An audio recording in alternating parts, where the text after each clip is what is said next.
حكايتنا النهاردة مش حكاية عادية، بطلتها نموذج ملهم للتحدي والإرادة والتصميم اللي ما يعرفش اليأس.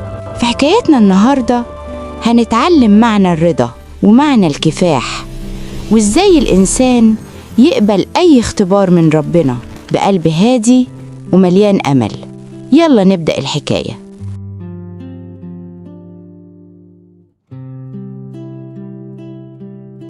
صفاء بطلة حكايتنا، بنت اتولدت بتفصيلة مختلفة.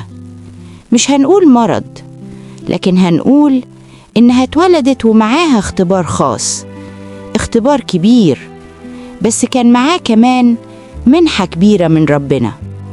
من أول يوم في حياتها العالم حواليها كان بيقول إن الطريق صعب وإن في حاجات كتير مش هتقدر تعملها، بس صفاء قررت تسمع صوت تاني، الصوت اللي جاي من قلبها، الصوت الوحيد اللي مآمن بيها ومصدق إن مفيش مستحيل.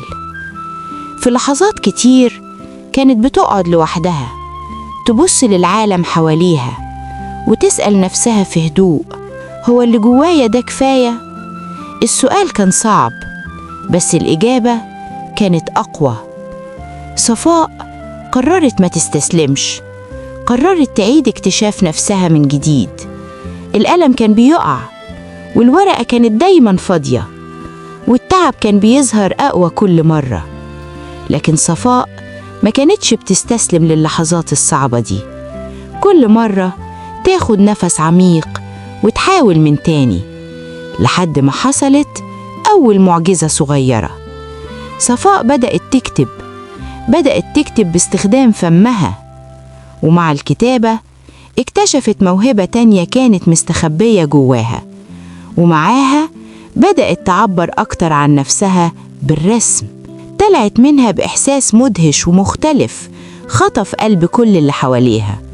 مدرسينها وقفوا يتفرجوا مش مصدقين، وهي ابتسمت ابتسامة هادية كأنها بتقول لهم: أنا أقوى ولسه عندي كتير.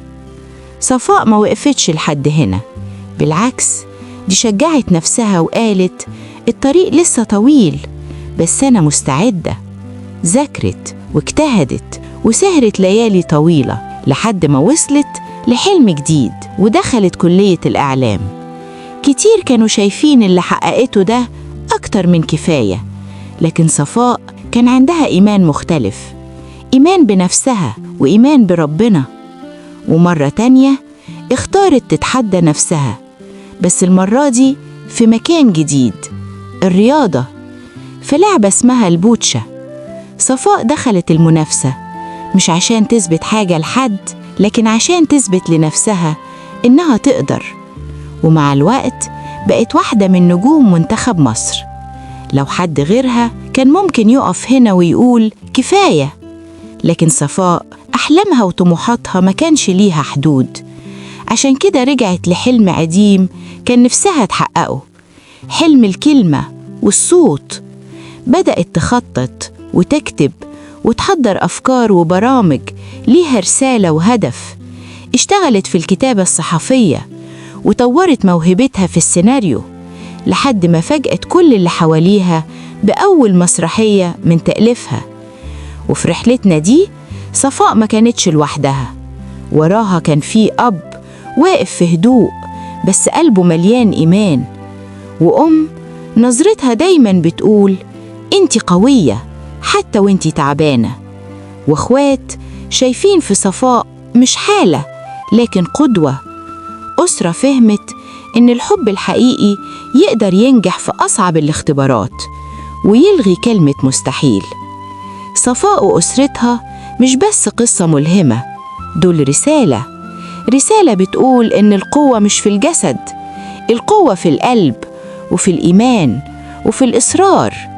عشان كده لازم كلنا نبقى زي صفاء، لأن جوه كل واحد فينا طاقة وقدرات يمكن لسه ما اكتشفناهاش، وربنا ما بيحطناش في أي طريق غير لما يدينا القدرة إننا نكمله وننجح فيه. خلصت حكايتنا النهاردة، لكن رحلتنا لسه ما خلصتش. استنونا الجمعة الجاية في حكاية جديدة من حكايات تيتا نوسة.